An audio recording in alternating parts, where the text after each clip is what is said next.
Hey, hey, welcome back to Cream City Dreams. I'm your host, Megan Schultz, and this is the podcast where I talk with incredible women who are doing incredible things in our city. And sometimes those women are doing things even beyond our city, who are looking at our state and our country and the well-being of our democracy. Like these two women I am interviewing today, these two sisters, in fact, these two PERSISTers, Lisa Williams and Cheryl Juech. And today we're talking about activism. We're talking about grassroots activism. We're talking about starting small around dining room tables until all of a sudden Kerry Washington and Jennifer Garner are at your table. But no, this is not really about celebrities. This is about ordinary individuals understanding that our freedom is not free and that we have work to do. So I hope you will listen. I hope you will take note of how to get involved so that you too, whether you're a man or a woman, can call yourself a persister. All right, let's dive right into my conversation with sisters Lisa and Cheryl.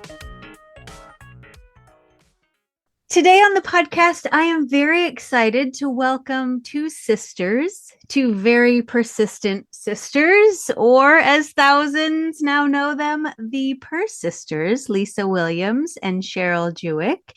And although there are many around the city and the state and the country now that call themselves PERSISTers, these two sisters really got the ball rolling back in 2017. Lisa and Cheryl are a beautiful example of what it means to start small on something that you care deeply about, with, in this case, a few postcards around a dining room table with a handful of friends, and then to keep on keeping on, or persisting, because the momentum only fuels the passion and grows the movement. So I am so excited to dive into the story of this group. Welcome, Lisa and Cheryl. Thank you so much. Yeah. Thank you, Megan. So for those not familiar with the PERSISTers, and before we really dive deep into the origins of how you came about around that table, could you kind of give us the nuts and bolts of what you do now and like maybe how you would describe yourself if somebody said, what are the PERSISTers? Sure, I could read our mission statement and then maybe we'd ad-lib it a little bit. Yeah. This is Lisa. We are intergenerational advocates who gather together to learn, to share, to support, and to act to create a more just and equitable democracy. And I would underscore there the word act. Yes. Absolutely underscore that. We don't get by without actions constantly with Lisa's inspiring ideas often. And also, we're particularly proud of being intergenerational. It means we all learn more. Because of the generational differences and complements in wisdom and experience. And literally, we have had in-person meetings where the youngest may be 6 weeks old. I remember specifically with one of my granddaughters, and where the oldest might be well into their 90s. So wow. It really spans. And on any given Friday, you will often find, including today, on our Zoom meeting, that there are people in their 20s, 30s, 40s, 50s, 60s, and 70s together. Wow. That just doesn't happen very much in this society. No, it doesn't. Yeah, I love that. So I want to dive into that when you started, and it very much reminds me of I had Kate Duffy on the podcast. I know you know her from Motherhood for yes. Good, and just the idea of starting organically, seeing this need, feeling a fear or an anger or a frustration or something, not knowing what to do with it, and so just knowing you needed to do something. Can you take us back to kind of the inception of the PERSISTers? Sure, this is Lisa, and I don't know that I saw a need. What I felt was something very personal. I felt a very personal fear and harm to women, to American democracy, and so on. And I didn't want to spend that time when we started right after Trump was inaugurated the first time in 2017. I didn't want to spend that time alone going down a deep, dark hole. And so it just started very simply, and it was just an email to friends saying, come to my dining room table this Friday. We're going to talk and we're going to take action and we're going to do it together. Mm. And I really didn't have a vision beyond that, except that I was feeling at a loss. Mm. And so I think the first time there were six of us, and we just sat around and I said, what we're going to do is we're going to contact our elected representatives. And we're just going to get really comfortable doing that. Mm. And so when we started, that was the idea. It was let's gather, let's kind of share our fears. I was led by somebody who said to me, pay attention to the thing that breaks your heart, because that's Mm. pointing you in the direction of Mhm. where you want to take action. Mm. So every week in Persisters since then, we talk about what has given us hope and what breaks our heart. And we turn that into action. The thing that gives us hope, we might thank somebody. Mm. We might thank the person this week, like Mike Pence, who came out and said that Donald Trump was wrong to cozy up to Vladimir Putin. He was wrong to stand against Zelensky.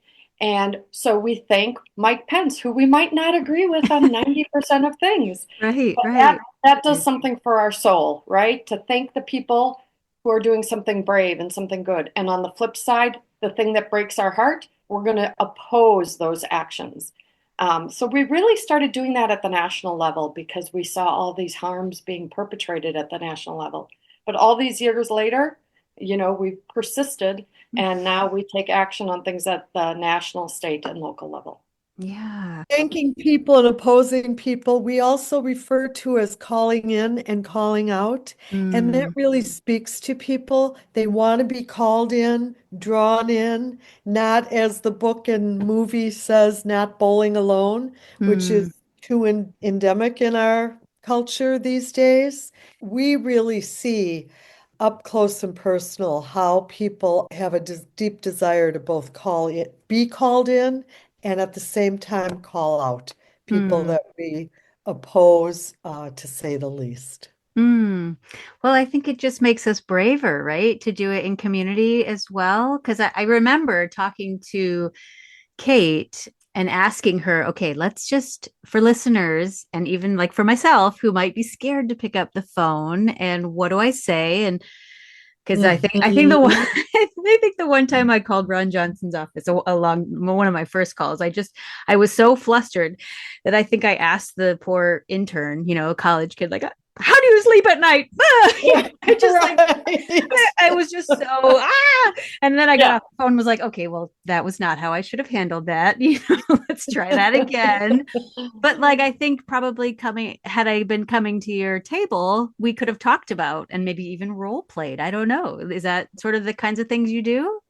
We've done that. We've not only practiced, but we've also had numerous calls to Senator Johnson and others where we pass the phone around the table so that people that have never made a call can be the fourth or fifth of a dozen or whatever number it is Oh. that day that want to uh, That poor intern who answers every Right. call is like, okay, no, one more, one Yeah. more.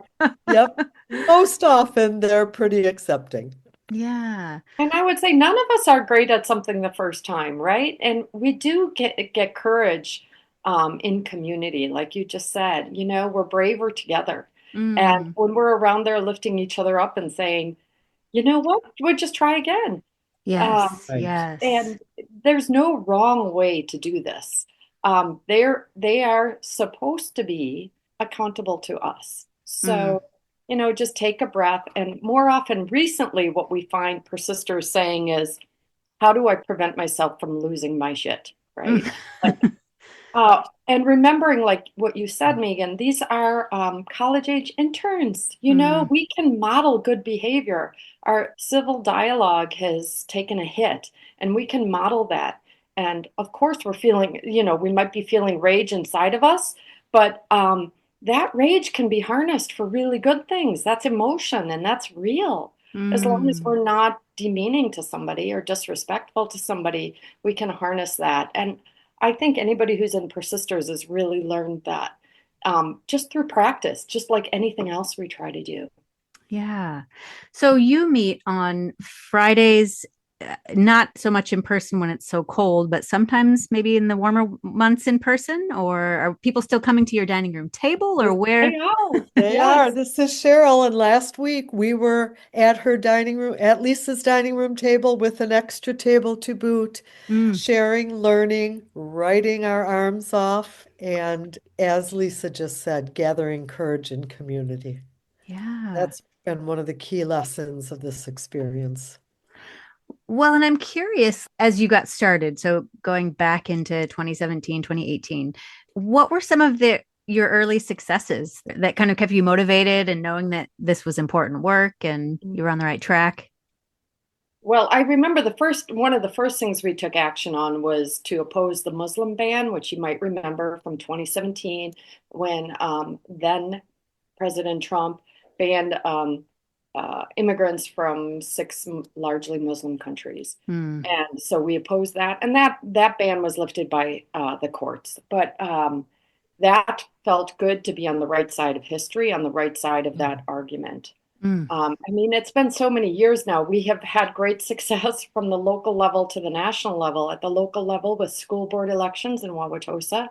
At the state level, we worked very hard to flip 3 seats. The first 3 seats that had been flipped in a very long time in Wisconsin. One is our neighbor and friend, Robin Vining, State Assembly Rep Robin Vining. Another was Deb Andraka, Hmm. and another was Sarah Rodriguez, who then became the lieutenant governor.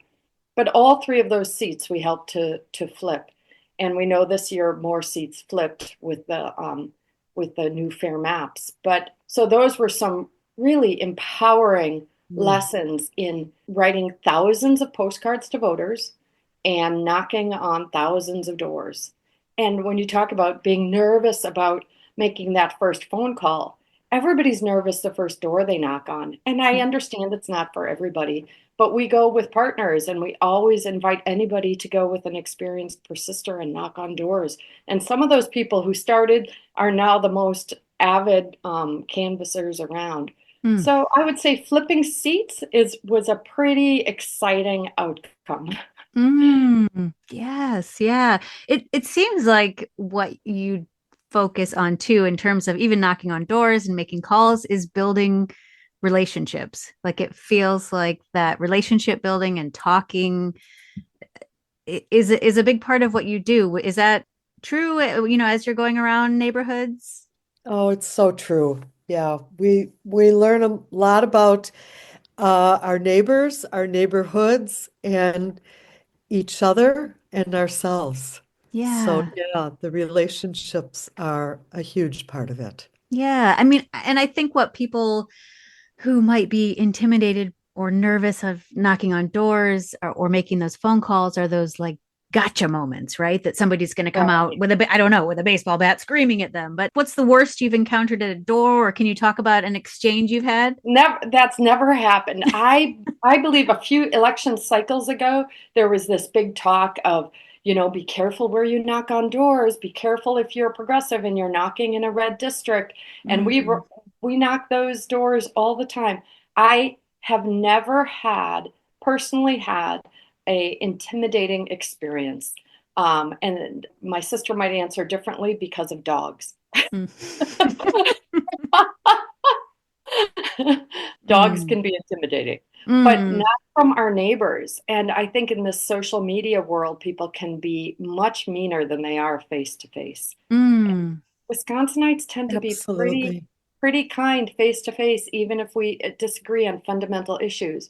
So I've had, people just hand up to the door, I don't want to talk to you when they see my button or my hat. If you can call that difficult, that's not really difficult. We're moms. They can't, Mm. that doesn't scare me.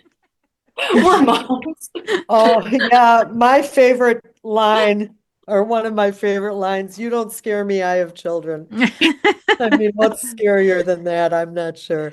Yes, But yeah. yeah, it takes some getting used to, and it takes a buddy, as Lisa says. Mm. And it's two-way. It's not just us saying our thing. It's people sharing with us. And again, that's calling them in, and people are so hungry for that. Yeah, yeah. Have you found that in your dialogue with people that they, I don't know, are open to even shifting perspectives, or are you changing minds at doors, or are you mostly going to doors to get out the vote? I would say both, but in Mm, changing minds, it's so hard to tell mm, because people face to face are generally quite agreeable. Does that mm. mean that they changed their mind? Talk to somebody like Luann Bird if you haven't talked to her yet, because she works really hard to change those minds and she invests a lot of time in it. For me personally, yeah, I mean, on the rare occasion somebody says, I see your point, but I think there's more about raising awareness. Mm, If you're going, for instance, to talk about Senator Tammy Baldwin and her reelection, you might be able to talk about some other things that people are unaware of. There's often these buried referendum issues that are confusing to people, and that can be mm. an entree to a conversation because everybody's aware that Tammy Baldwin is running, but they might not be aware of these other things on the ballot. And I have found that to be a really stimulating part of canvassing and yields results Mm. because Yes. So, it's not in the partisan domain, it's, oh, I didn't know about that. I might say, do you know about the referendum on the ballot? No, I don't know. Tell me about that. Mm. and or do you know, are you registered? Do you know Mm. how to register? We're happy to help you with that. Did you know there was an election? I mean, I could never count the times that you knock a door, they answer, and they have no idea that there's an election coming up, who's running and why, etc. Yeah, Yeah. civics is not Yeah. taught the way many of us wish it would be, either at home or in school. Mm. Mm. So I would say canvassing just comes around on occasion, right? But what we're doing every week for 8 years, is putting together a list of actions that people can take. And we try to make it as easy as possible. So I want people to understand that with persisters, there are many ways to plug in. You don't have to be the person that likes to go door knocking. That is a No. small group of people. I encourage people to try it because maybe it is your jam, but it's not everybody's. Even making phone calls, there are so many ways to get involved. You can make phone calls after hours and leave a voicemail. It's easy peasy. It takes you a minute. You don't have to talk to somebody, but you can email. And old-fashioned postcards are super effective because think about when you get a piece of or a mail, handwritten mail yourself. It just doesn't Mm. happen as much anymore. Right. You know that somebody took more time. So we're not connecting people to a petition where they just hit the button and their name populates. Take a little bit of time, connect with this issue. What is the thing that's making your heart beat faster? What is the Mm. thing that's breaking your heart? Because absolutely, there's somebody out there advocating for that, and you can join them. And so we try to provide those opportunities to make it easy for people to enter into activism, grassroots activism. If we believe in democracy, if we believe in defending our democracy, we all have a responsibility, especially now, Mm. to take those actions to defend our democracy. It's not going to defend itself. And national leadership in Washington, D.C. is waiting for us. Some of them are being very brave, but not as many as we would like. And Mm. why are they not being brave? They follow the people. They follow the people. And Yeah. so we Well, all have a chance. I would say every one of our voices is extra powered right now or super powered right now. If we raise our voices, it really matters. Mm. Well, I mean, clearly we're it- breaking the phone lines in DC, right? They're Right. we yeah. we are, yeah. Just to expand on what Lisa said about providing people with the lane that feels right for them. I mean, Mm. all of us, whether it's within persisters, whether it's in our families or neighborhoods, whether it's in the news, people feel powerless and they Mm. don't always know how to exercise their power. And there isn't one or two ways. There's that great line from Harriet the Spy that says there's as many ways to be in this world as there are people in it. We're Mm. individuals, and there are lanes for everyone, both those that feel moved to take action and for those that feel powerless, like Mm. there isn't anything they can do. they can bring donuts and just listen or, whatever. Yeah, I had Deb Andraka on the show last fall, and she was saying like she was living her dinners where cheese on a stick, and little sausages. Oh my So like gosh. she would have welcomed somebody to bring over a lasagna for her while she was campaigning, and that Exactly. that makes sense. Yeah. So if that's your Yeah. lane and you can make a mean lasagna, there's a place for Right. it. And we have persisters in that lane. We sure do. Yes, And yeah. I think people are hungry for joining together too. So I think that that's another unique thing about Persisters is that we do see each other in person. We do on Yeah. Zoom as well. We alternate by week, whether we're in person or on Zoom. But people are, I think, hungry for community Oh, and to know they're not alone. Just like when I started Persisters, I didn't want to feel alone raging at the TV or the radio. We're hungry yes. for community. Yes. Okay, but at some point, isn't your dining room table going to be too small? Yeah, that has happened. That has We've happened. we've spilled out into many rooms, but that's why in the summer months we do meet in the park, and Okay. that's fantastic. We can have 40, 50 people in the park. Everybody brings a chair and a coffee, and that's great fun. Yes, yes, And yeah. beautiful. Yeah. Yes. Um, I mean, I'm curious, but before you started this, did you work in grassroots activism or politics or I no? would say Cheryl and I, this is Lisa, Cheryl and I both have been longtime political junkies in a way and doing our own phone calls on our own time and going to marches and demonstrations. That started for me in college. I studied political science, but I've never been an organizer, Mm. a hired organizer. We call ourselves grassroots activists and we just started from a dining room table. Yeah. Yeah. After decades of activism, personally, I was in Chicago in college marching for Roe v. Wade. Wow. So Wow. it's been a while. Yeah. Oh my gosh. Well, and I mean, did you even anticipate back in 2017? I was just perusing your Insta page. You've got Tammy Baldwin coming to events, Jennifer Garner right next to Elizabeth Warren, President Biden. I mean, were you Governor No, anticipating Evers, this? Yes. there was no grand plan there. Honestly, Harry I don't know. Washington. I remember being with my brother about a month after Trump was inaugurated the first time, and I just started Persisters and so on. And he kept tapping his watch for the news breaks. And I said, "What are you looking for?" And he said, "I keep thinking he's going to resign any minute."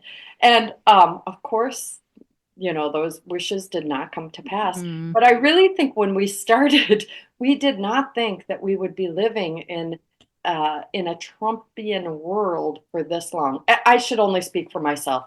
I thought this is the work we need to do now to defend our democracy. And more mm, specifically, I mean, his statement on the Access Hollywood tape, that just led to so many sleepless nights for me. I'm a mom of three daughters. At that time, they were in elementary, middle, and high school. And the thought that they would grow up in a world that would be the president modeling that kind of language, that kind of behavior was so reprehensible to me. I just mhm. thought Americans will not stand for this. So Yes. my heart has been broken over and over again about what Americans will stand for and the Yeah. country that I love and that I believe in and that I have worked hard for and advocated for. It's broken my heart many times over in the last 8 years. But you know what? That's made me tougher. And Mm, I'm not going down without a fight. I believe in this country. This country is ours too. Our aunts and uncles and grandparents fought for against fascism, and I'm not ready to lay down and let it roll over us. mm. Amen. I just want to I just want to pause for a minute.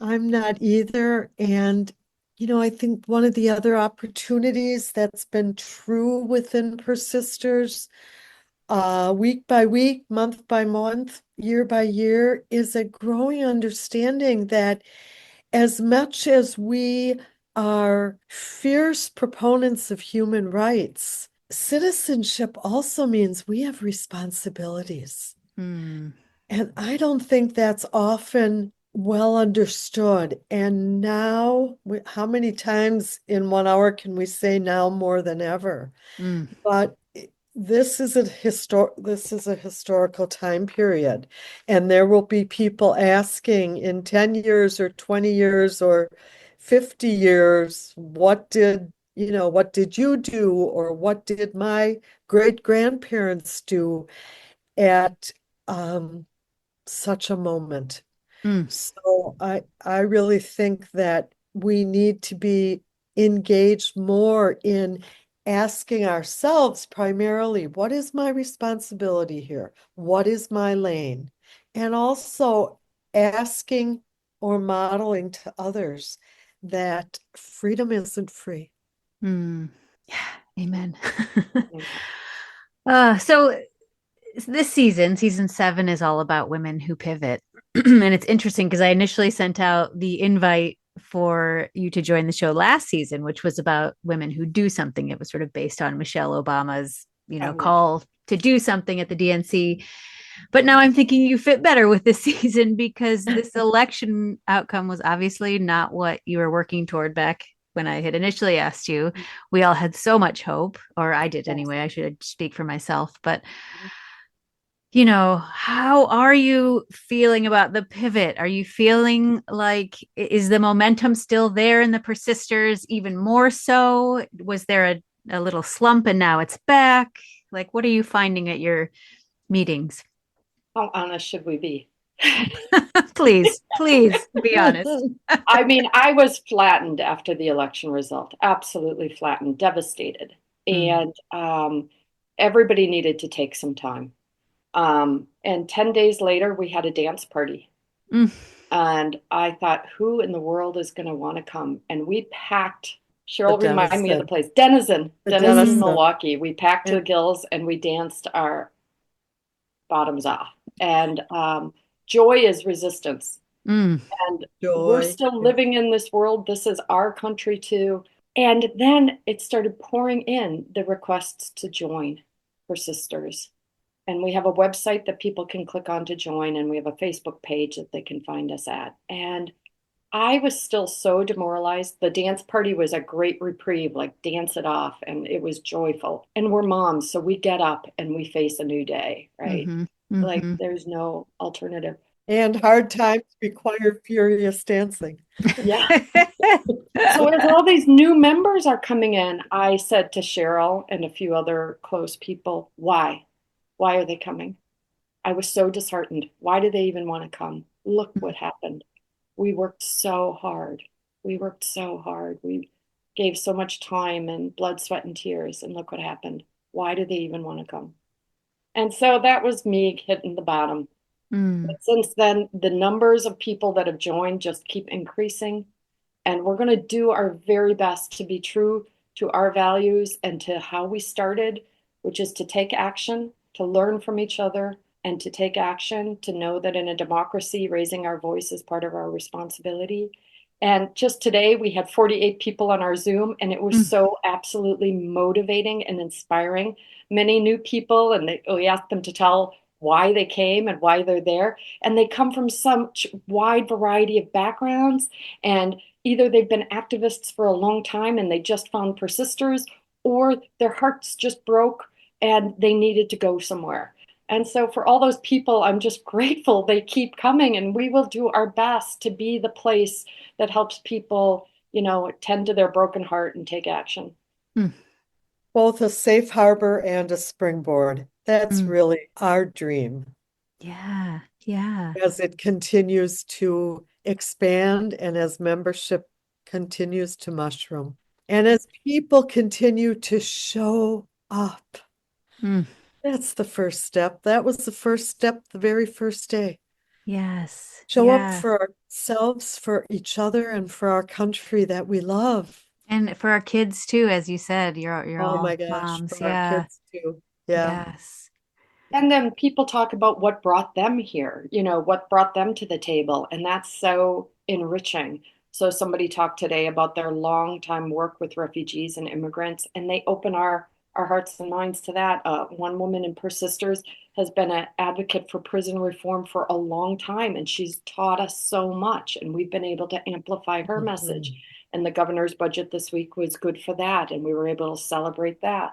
And other people coming in to talk about trans kids and why that is their passion, and then we can connect with that. So we try to hear what people are passionate about. And obviously, we can't do everything. There's also a fire hose coming from Washington, D.C. But we're doing our best. We're doing our best to wrangle those ideas into a strategy to move forward together. Yeah. And what I found to be helpful in the last couple calls that I've been on, at least, you bring in the people who are running. So you brought in Jill Underly, you brought in Susan Crawford, who's running for our Wisconsin Supreme Court.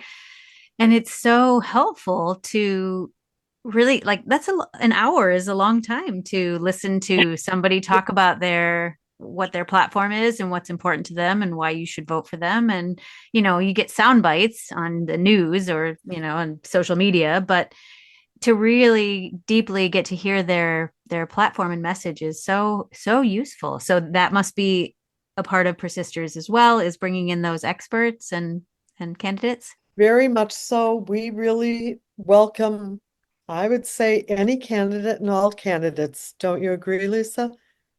Yes, sometimes they come to us, sometimes we go to them. Yeah. Right, both. I mean, with Elizabeth Warren coming, that opportunity came to us, and we were really thrilled and excited and nervous. But they came to us and they said, "We see what you're doing on the ground, on the grassroots. Elizabeth Warren is coming into town. Do you want to host an event?" And, that was amazing, but also super motivating. Somebody, our name, PERSISTers, was taken from Mitch McConnell saying to her, she was warned, she was told, nevertheless, she persisted. And then there, 7 years later, able to tell her that story. I mean, that's like, wow. I mean, clearly never envisioned that. Yeah. So, yeah, those moments are really exciting. But having the opportunity for a candidate to tell their story in detail, to see them as a member of our community, as a member of, a fellow Wisconsinite, that's pretty awesome. I mean, running for public office is scary, no matter how competent and expertise you are. These days are hard to be a public servant. And I would say we really recognize that on both sides of the spectrum, that it is not an easy time to run for public office. And we need good people to run. So we want to encourage that, right? Yeah, absolutely. Absolutely. I think Cheryl, one of the last calls I was on, I heard you say, we're not going to back down even though we're devastated. And then you read this beautiful poem. Do you happen to have that poem? I do. Thank you so good. much, Megan. Good. Yes. Yeah, it's a poem on hope that I wrote, I think, last summer. A thing with feathers, says Dickinson. Perhaps the best thing, says Dufresne. Begins in the dark, says Lamotte. Seen, though invisible, says Keller. Imagine it, says Lennon. Live in it, says Kingsolver. It is infinite, never lose it, says MLK Jr. Feed it, says Eliot. We say hope means there's work to do. Thank you. Thank you for sharing that. Yes, that's so beautiful because ultimately, yes, I mean, I just imagine that's why you do what you do, because you don't want that flicker of hope to go out, right? Right. You got to keep it burning, I mean, ladies. we lose that, and then what do we have? Yeah. And I love that your meetings have those two questions that you ask everyone, what's breaking your heart and what's giving you hope. And I feel like we know right now what's breaking our hearts, which is to say so much, right? Most of it, but not everything. So I'd be curious to ask, what is bringing each of you hope right now? I would say certainly my grandchildren. I have 5 grandsons and 3 granddaughters that mean the world to me, and I want the world to be safer for them. And it brings me hope to see every new face, every new idea, every new question from people that keep showing up. Mm, At the end of the day, if we don't do that, I'm not sure we can save our democracy. mm, Well, I have to echo that about my children. My three daughters give me hope every day. They're out there living in the world. They span the ages from 18 to 25, and the world is a big and exciting place with some trepidation, obviously, and they see the activism that I am doing, and they're involved in it to a degree. But the world, it's theirs. The future is theirs. And Mhm. I think even when we're not feeling that hope, we act in hope. We mm, act in hope. There have been things this week that have given me hope. I mentioned earlier about Mike Pence, his statement. The mm. people who are bravely speaking out give me hope. Whether it's Elizabeth Warren, Chris Murphy, Jasmine, representative from Texas. Uh, Mm, those strong voices we need to amplify and lift up because they're being very brave. AOC giving information to immigrants about how to act if ICE comes to the door, and then being threatened by another, I think by the new Homeland Security director, saying, we're going to look into whether what she's doing is illegal. And she basically just clapped right back. You're not going to intimidate me. mm. So those brave people give me a lot of hope. And then just on the grassroots level, this week there was a town hall meeting Scott Fitzgerald held in very red West Bend, and people were there lined up to oppose what's happening at the federal level, whether it's the layoffs or the Doge actions or Elon Musk acting as if he's president. That gives me a lot of hope. And the marches are starting. Mm. Not everybody likes a march. They say it didn't work before. I personally find it quite motivating to get out there on a sidewalk in February in Wisconsin with people holding up a sign, Mhm. as we did last Friday. I find that really motivating. That shows how much people care. So yeah, when regular Americans stand up, I get a lot of hope. And when leaders do something brave, that gives me a lot of hope. Thank you. Yes, I So agree. true. I And agree. I'd Yep. just like to add something that has given me hope very recently is a dear friend of mine lost her mom at 101 years old. Mm. And she located a commencement speech that her mom gave in 1943 Oh, and shared it with us. And I'm just going to share with you the first sentence of this yeah. commencement address, which is this. And it says 1943 right in her handwriting. We who have freedom's soil beneath our feet know that although the struggle for freedom is endless, it is not without hope, because we in America have come closer to making freedom a reality than any other group on this globe. Wow. 1943. Wow. Oh, That gives me hope. They endured. They fought yes. fascism on our own soil and they endured Yes. and Yes. realized that it was up to everyone then, wasn't it? Yes. Yeah, Yes. whether it was the gardens or fighting abroad or women going to work, it was all of it. It was Yeah. in everyone's hands. It's up to us.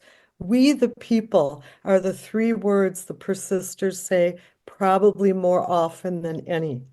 Mm, And when we're marching, we're often saying we, the people, at high volume. mm. Wow. Thank you for sharing that. That's beautiful. Beautiful. Thank Um, I'm curious about going forward. I know your website link is persisterswi.com. Is that Yes. Yes. right? Okay, Mhm. persisterswi.com. But like my mom is now a member, I don't know if you have members, and she's out in Oh, California. I love it. welcome, Um, Megan's mom. um, but do you have future plans to, I mean, I know your dining room table can't hold everyone, but do you have plans to grow it Yes. nationally, or what is Well, What's your plan? If anybody would like to talk to us about what we do each week, they can contact us and we could give them a little toolkit, of what we do. And what other groups who have wanted to start have done is they take our weekly action sheet and they use it themselves within their own groups. So In there's a small group groups. meeting in Whitefish Bay, and they use the action sheet. There's been a group that has met in less frequently in Madison. They use the action sheet. So they can organize around our weekly action sheet so that they don't have to repeat that wheel. And in Eau Claire. And so we have other groups and in Wausau. So there are few groups in Wisconsin. If you're in any of those places, we could definitely connect people. As far as other states go, I mean, our action sheet really does local, state, and national issues, but you could use it as a model. And you don't have to meet every week. We do that. That's been our practice, persisting weekly. But whatever a group decides to do, if they want to follow this model, which is really gather, share, or learn from each other and take action, just be persistent. I think that has been the key. I don't always want to get up on a Friday morning and do it, but it's like anything that we commit to. Care about. So maybe it's once a month, Yeah. Maybe it's in the evening, maybe it's on Zoom, but be persistent. And I think that's why, I'm just grateful to the people, like Cheryl said, who keep showing up. Yeah. I didn't envision that, but clearly we need each other.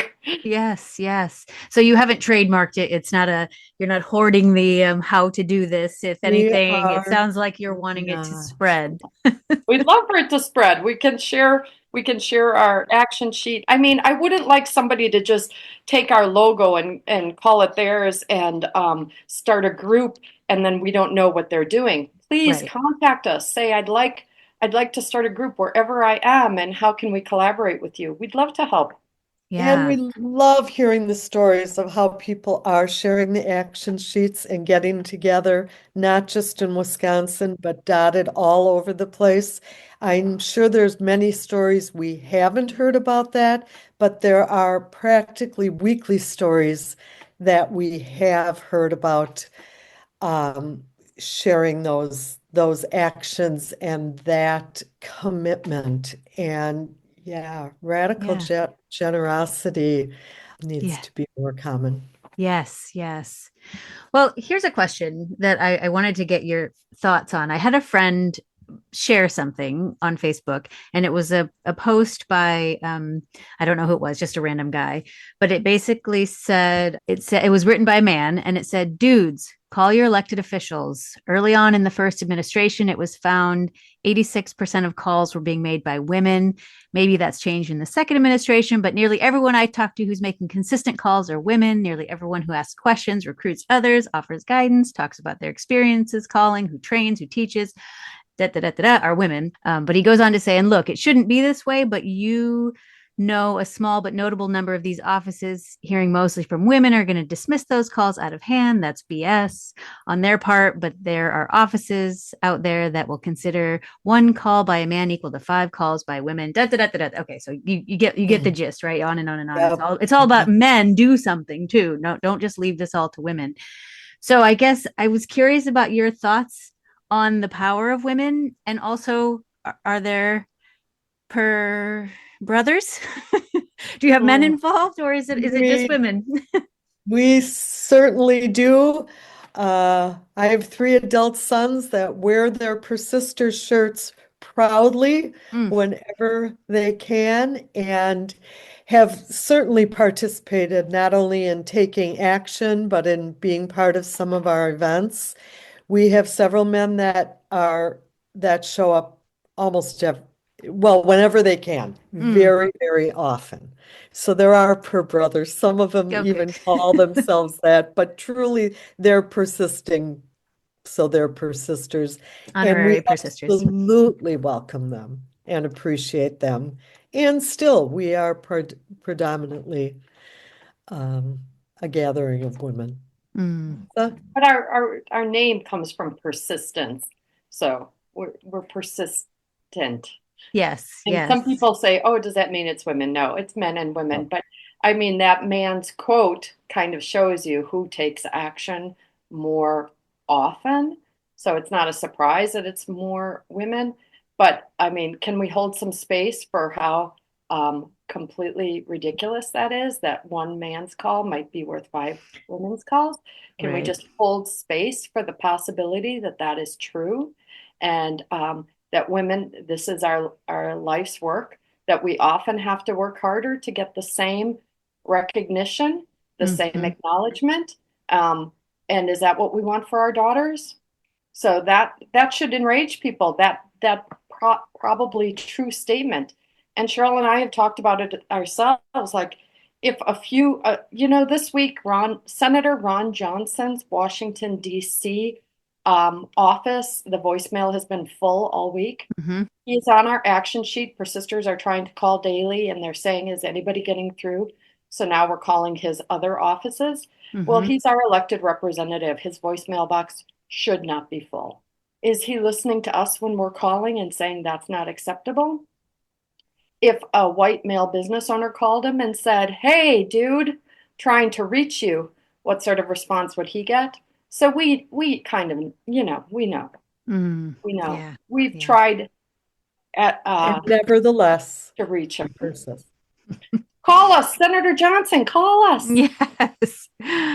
Yes. Yeah. Well, I guess that was going to be one of my questions too. Like, because they're getting so many calls, are they listening? All that we have heard from people who've worked on Capitol Hill is that calls are tallied daily, and those reports are given to the senator or the representative.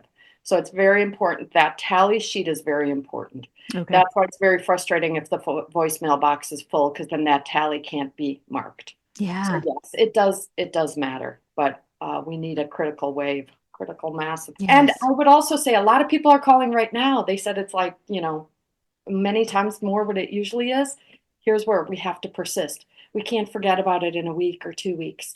Just put that number in your phone and call once a week. It takes you 30 seconds. We have to persist. And it won't always be easy. Often people are looking not only for their lane, which is important and understandable, but looking for it to be easy. And while it can be, if you only decide that it's best for you to spend 5 minutes a day or 20 minutes a week, I still challenge the notion of how easy it needs to be for all the privileges we've experienced and appreciated that democracy brings.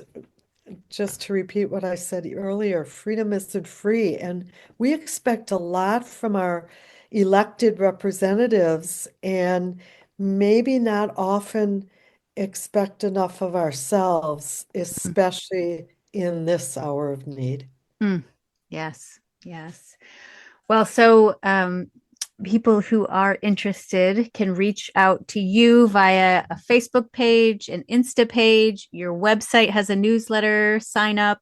They can get your weekly newsletters that come out on Tuesdays, and those have really tangible things to do. So there are lots of ways people can get in touch with you. Did I miss any of them?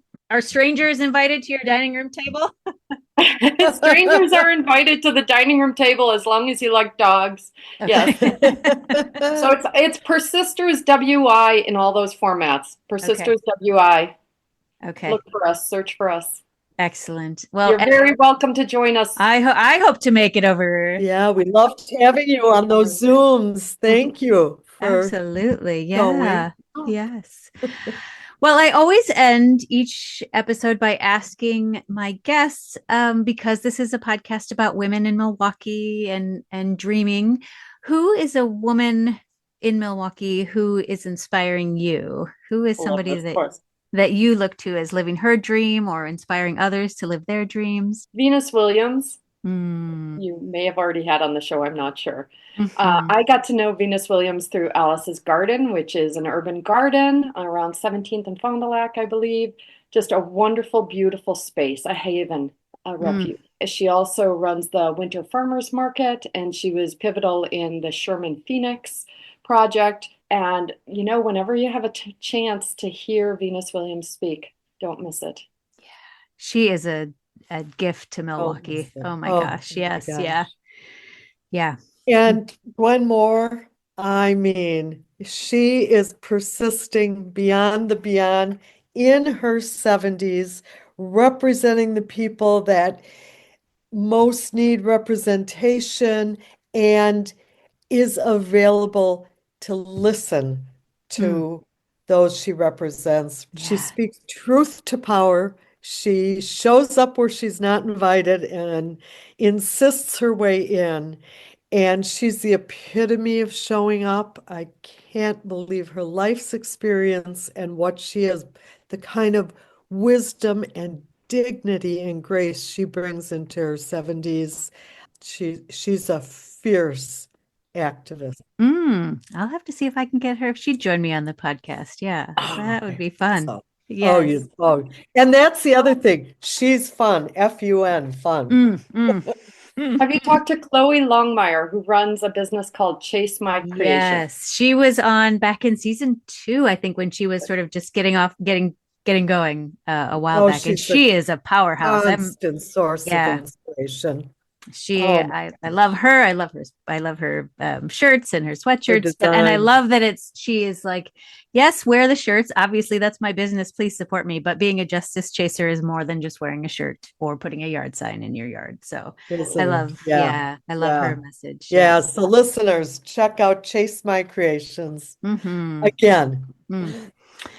Well, thank you both so much for joining me on the podcast. I feel like in this time of immense, I don't know, chaos and upheaval, which sometimes can lead us to just feeling so overwhelmed and sometimes paralyzed. I so appreciate that you are keeping us on our toes with these tangible action items and these really concrete things that we can do that really will make a difference. So I hope listeners will take from this episode ways to get involved, and that you're right. Everything that you have both been talking about, freedom is not free, that we need to take action and be responsible for this world that we're living in. So.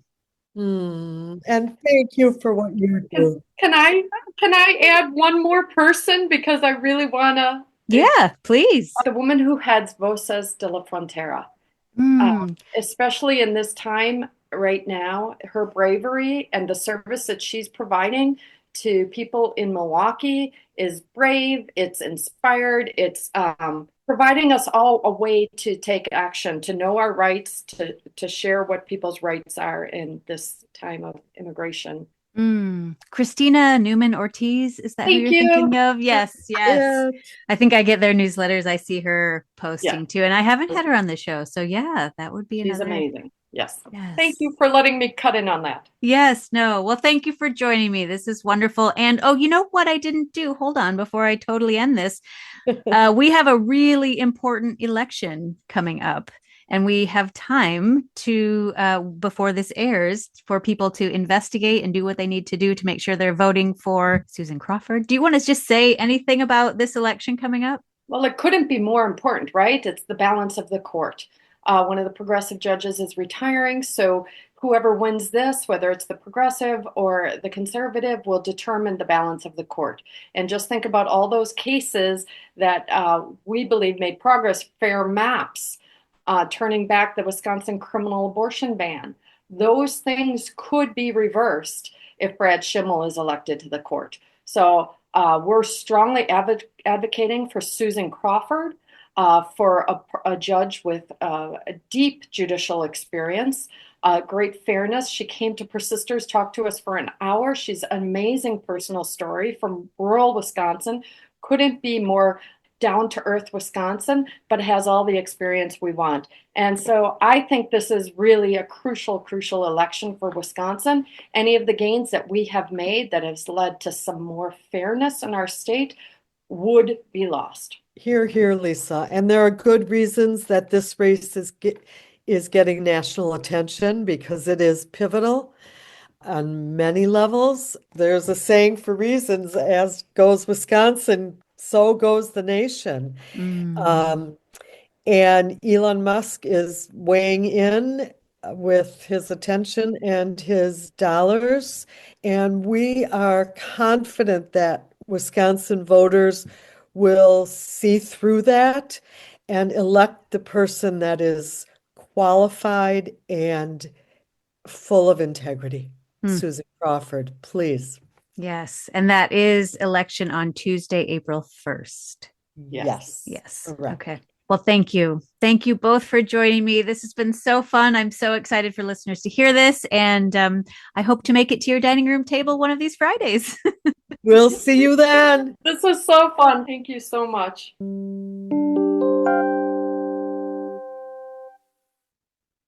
Listeners, do I sound like a broken record if after every interview I say, I loved that conversation? I feel so inspired by these two women because, as I said in the beginning, this is how activism works. This is how grassroots organizing begins, right?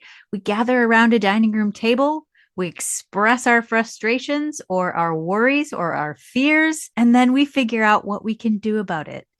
And the beautiful thing about what these women do is they pull together, they harness these tangible things that we can do. So rather than feeling alone and rather than feeling like, oh my gosh, there is so much that is breaking my heart, I don't know where to go first, I don't know what to start with first, they pull together a list of resources on the weekly that provide direction for attention, for action, for phone calls, for letters, for op-eds, whatever your particular strength is or your particular skill is. There is a direction for you. There is a lane for you. And there is a community who will go there with you. I also love the intergenerational aspect of this group. We often talk about Milwaukee being divided, and we automatically, and perhaps rightly so, go to class or race or neighborhoods and talk about those divisions. But we don't often talk about the generational divisions. And I don't necessarily mean to compare generations with class or race, but I do think there aren't that many opportunities in our culture and this society for us to reach across generations and collaborate. And so what a beautiful opportunity there to bring in so many perspectives. And I really saw that on the phone call, particularly on the one with the woman who is running for reelection for state superintendent, Jill Underly, when you had, for example, I think there was a retired special education teacher on the Zoom. There was a parent who was holding an infant on the Zoom. There was a mom of 3 on the Zoom. There were teachers on the Zoom. So just all of the perspectives and the wealth of perspectives that an intergenerational group can bring and all the wisdom that must be gathered around that dining room table. I love that. I love that. The other thing that I'm going to sit with is Cheryl's question, or perhaps I call it a challenge of, what are you doing and is it enough? So you spend 5 minutes calling a senator's office or going to your representative's website and shooting off an email with an opinion. Is that enough? If it is indeed true that our freedom is not free, can we pat ourselves on the back for 1 phone call a day or even 5 calls a day from that app that's now become so popular, right? 5 calls. Or is there more that we need to be doing? How can we connect with the people who are doing the work on the issues that break our hearts or make us mad? Is there more we could be doing? I love that she left that as a challenge for us or something to think about, because I know I'm going to be thinking about that. Am I doing enough? Are you doing enough? All right, listeners, I'd like to assume all of you are registered to vote, but you know what they say when you assume. So if you are not registered to vote in this upcoming election, head over to myvote.wi.gov, where you can check your current registration information or update anything that might need updating or request an absentee ballot. But make sure you are registered, because Tuesday, April 1st is a pivotal election. Talk about a season about pivots. This will be a pivotal election. So please, please make sure you are registered to vote. And right after you've checked on that, make sure you hop over to the PERSISTers website and sign up for their newsletter. Follow them on Facebook, follow them on Instagram, so you get that week's action items emailed to you. Or better yet, make it out to one of their meetings at Lisa's house, or when the weather gets nicer anyway, in the park. But whatever you do, make sure you're doing something And while you're doing something, why not do it in community? All right. Join me next week for another incredible Milwaukee woman who did something, who is persisting in making this community a better place for all of us. And until then, Milwaukee, keep on dreaming.